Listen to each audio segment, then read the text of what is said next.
Hello dears, അങ്ങനെ social science എന്ന് പറയുന്ന വലിയൊരു സബ്ജക്റ്റ് നിങ്ങളുടെ മുമ്പിലുണ്ടല്ലേ. ഏറ്റവും കൂടുതൽ ആൾക്കാർ, പ്രത്യേകിച്ചും നിങ്ങൾ കുട്ടികളെല്ലാവരും പല വീഡിയോസിനടിയിലും ചോദിക്കുന്ന ഒരു ചോദ്യമാണ്, സാറേ സോഷ്യൽ സയൻസ് ഒരുപാട് പഠിക്കാനല്ലേ, അത് എവിടെ നിന്ന് പഠിച്ചു തുടങ്ങും, എങ്ങനെയാണ് അത് പഠിച്ചു തീർക്കുക, ഭയങ്കര ടഫാണെന്നൊക്കെ പലരും പറയാറുണ്ട്. എങ്ങനെയൊക്കെ സോഷ്യൽ സയൻസ് പഠിക്കണം, ഏതൊക്കെ രീതിയിൽ മുന്നോട്ട് പോകണം എന്നൊക്കെ നിങ്ങൾക്ക് പറഞ്ഞു തരാൻ വേണ്ടിയിട്ടാണ് ഇങ്ങനൊരു വീഡിയോ ആയിട്ട് വന്നിട്ടുള്ളത്. പ്രത്യേകിച്ച് നമ്മൾ 9th അത് പഠിച്ചിരിക്കണം, അതിൻ്റെ ഒരു സ്ട്രക്ചർ എങ്ങനെയാണ്, ഏത് രീതിയിൽ നമ്മൾ SS പഠിച്ചാൽ നമുക്ക് എളുപ്പത്തിൽ മാർക്ക് വാങ്ങിക്കാൻ പറ്റുമെന്നുള്ളത്. SS കുറിച്ചൊക്കെ നമ്മൾ മുമ്പും കുറച്ച് വീഡിയോസൊക്കെ ചെയ്തിരുന്നു, കുറേ ആൾക്കാരൊക്കെ കണ്ടിട്ടുണ്ടാവും.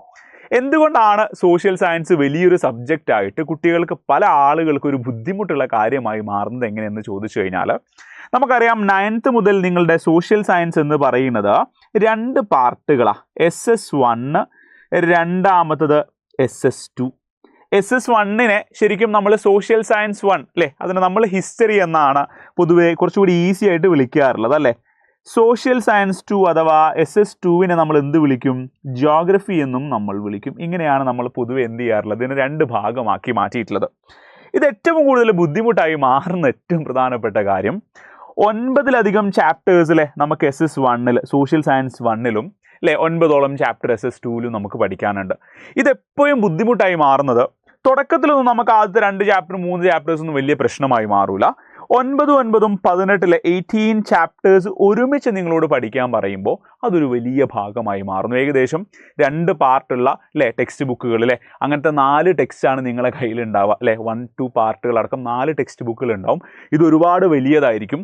ഒരു ദിവസം ഒരു എക്സാമിൻ്റെ തലേ ദിവസം നിങ്ങൾ ഒന്നാകെ വായിക്കാനിരിക്കുമ്പം നിങ്ങൾക്ക് ഒരു കാര്യവും പഠിച്ചാൽ തിരിയൂല. പല ആളുകളും എന്ത് പറയും, സോഷ്യൽ സയൻസ് ടീച്ചേഴ്സിനെ കുറ്റം പറയും, സാറ് പറയുന്നത് മനസ്സിലാവുന്നില്ല എന്ന് പറയും. ഇതിൻ്റെ പ്രശ്നം ഇത്രേ ഉള്ളൂ, കൃത്യമായിട്ട് നമ്മൾ എന്ത് ചെയ്യുക, ഒരു കൃത്യമായ ഐഡിയ ഉണ്ടാക്കി ഇത് മുന്നോട്ട് പോയാൽ വളരെ ഈസിയാണ് ഈ SS എന്ന് പറയുന്നത്.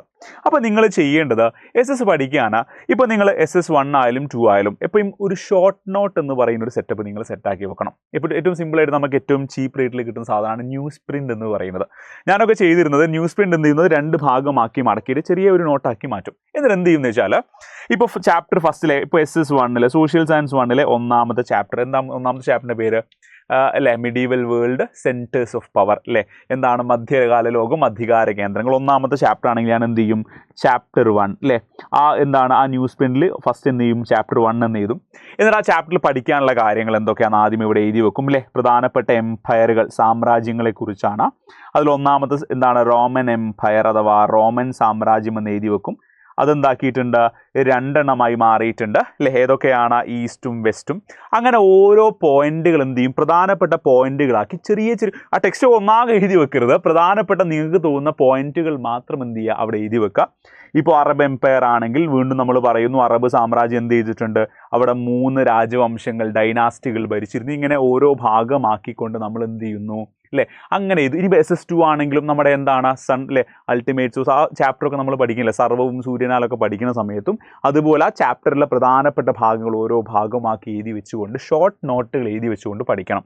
ഇത്തരം കുഞ്ഞു കുഞ്ഞു നോട്ടുകൾ, അതായത് ഒരു ചാപ്റ്ററിൻ്റെ ഏകദേശം 1 പേജിലോ 2 പേജിലോ ഒതുങ്ങുന്ന ചെറിയ നോട്ടായിരിക്കണം അത്. കാരണം അവസാനം എന്ത് ചെയ്യരുത്, ഒന്നാകെ എഴുതി വെച്ചാൽ അത് വായിച്ചാൽ തീരൂല. വളരെ ചെറിയ ചെറിയ നോട്ടുകൾ വളരെ ഈസി ആയിട്ട് നമുക്ക് മനസ്സിലാവുന്ന ഒരു മൈൻഡ് മാപ്പ് പോലെയൊക്കെ തയ്യാറാക്കി വെച്ചാൽ അത് പഠിച്ചു കഴിഞ്ഞാൽ നിങ്ങൾ ഉറപ്പിച്ചോ, അവസാനത്തെ എക്സാം ഹാളിലേക്ക് പോകുമ്പോൾ നിങ്ങൾ ഒരു കാരണവശാൽ അത് പേടിക്കേണ്ടി വരില്ല.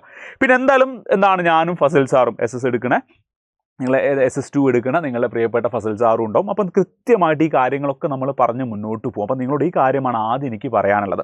അപ്പോൾ എന്ത് ചെയ്യുക, 18 ചാപ്റ്റേഴ്സ് പഠിക്കാൻ ചെറിയ ഷോർട്ട് നോട്ടുകൾ ഉണ്ടാക്കിക്കൊണ്ട് തന്നെ നിങ്ങൾ എന്ത് ചെയ്യുക, മുന്നോട്ട് പോകണം. അതാണ് ഒന്നാമത് പഠിക്കാനുള്ളത്. പിന്നെ കുറേ കുഞ്ഞു കുഞ്ഞു ട്രിക്കുകളും ചെറിയ ചെറിയ കോഡുകളൊക്കെ നമ്മൾ ക്ലാസ്സിനിടയിൽ പറഞ്ഞു തരും. ചിലപ്പോൾ തമാശയായിട്ടൊക്കെ ആയിരിക്കും അത് പറയുക. ആ സാധനങ്ങളൊക്കെ എന്ത് ചെയ്യുക, അതൊക്കെ ചുമ്മാ ഒരു ബ്രാക്കറ്റിൽ ഇങ്ങനെ എഴുതി വെച്ചേക്കുക. പിന്നെ ടെക്സ്റ്റ് ബുക്കിൽ പ്രധാനമായും തോന്നുന്ന കാര്യങ്ങൾ മാത്രം ജസ്റ്റ് അണ്ടർലൈൻ ചെയ്യുക, നിങ്ങൾ ഹൈലൈറ്റർ വെച്ച് അടയാളപ്പെടുത്തുക ചെയ്യുക. പല ആൾക്കാരും ഈ ഹൈലൈറ്റർ യൂസ് ചെയ്ത് എന്താ ചെയ്യുക, കംപ്ലീറ്റ് ടെക്സ്റ്റ് ബുക്ക് ഫുൾ എന്ത് ചെയ്യും അല്ലേ, ഈ പറഞ്ഞ മിന്നാമിന്നി പോലെ, ചില ആൾക്കാരൊക്കെ ഹലുവപ്പീടികയിലൊക്കെ പോയ പോലെ അല്ലേ, ഹലുവപ്പീടികയിൽ പോയ പോലെ പച്ച മഞ്ഞ ചുവപ്പ് ഇങ്ങനെ അല്ലേ പല കളർഫുൾ ആയിരിക്കും. അങ്ങനെ നോക്കരുത്, ആവശ്യമുള്ള പോയിന്റ് മാത്രം അണ്ടർലൈൻ ചെയ്തിട്ട് ആ കാര്യം എപ്പോഴും ഫോക്കസ് ചെയ്തിട്ട് പഠിക്കുക. അങ്ങനെയൊക്കെ നിങ്ങൾ പഠിച്ചു കഴിഞ്ഞാൽ ഷോർട്ട് നോട്ട് ഉണ്ടാക്കി കൃത്യമായ പോയിന്റുകൾ, പിന്നെ ക്ലാസ്സിൽ ശ്രദ്ധിക്കുകയും വേണം അല്ലേ. കുറച്ചിങ്ങനെ കേട്ടിട്ട് പറയുന്നത് ക്ലാസ്സൊക്കെ ഭയങ്കര ബോർ, എന്നെ കൊണ്ടാവില്ല എന്നൊന്നും പറയുന്നതിൽ അപ്പുറം കുറച്ചൊക്കെ നമ്മൾ ഫോക്കസ് ചെയ്ത് പഠിക്കാൻ ശ്രമിക്കുക. ഡെയിലി നിങ്ങൾ SS പഠിക്കാൻ ഒരു 10 മിനിറ്റ് നിങ്ങൾ മാറ്റി വെച്ചാൽ, ജസ്റ്റ് 10 മിനിറ്റ് ഒരു ഡെയിലി നിങ്ങൾ മാറ്റി വെച്ചാൽ ഇനഫ്, അത് മതി. SS സെറ്റാണ്.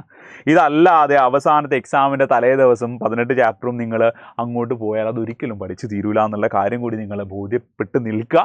സോ താൽക്കാലികമായി ഈ കാര്യങ്ങളൊക്കെ പറഞ്ഞ് അവസാനിപ്പിക്കും. എന്തായാലും നമുക്ക് ഏറ്റവും അടിപൊളിയായിട്ട് പഠിക്കാം. ബാക്കി നമ്മളെ ഈ ചാനലിൽ വരുന്ന ക്ലാസ്സുകൾ, SSൻ്റെ ക്ലാസ് ഉണ്ട്, ബാക്കിയുള്ള ക്ലാസ്സുകളൊക്കെ നിങ്ങൾ കാണാം. ഒരുപാട് കാര്യങ്ങളും ടിപ്സൊക്കെ ആയിട്ട് നമ്മൾ വീണ്ടും വരുന്നതാണ്. നമുക്ക് വീണ്ടും കാണാം. താങ്ക്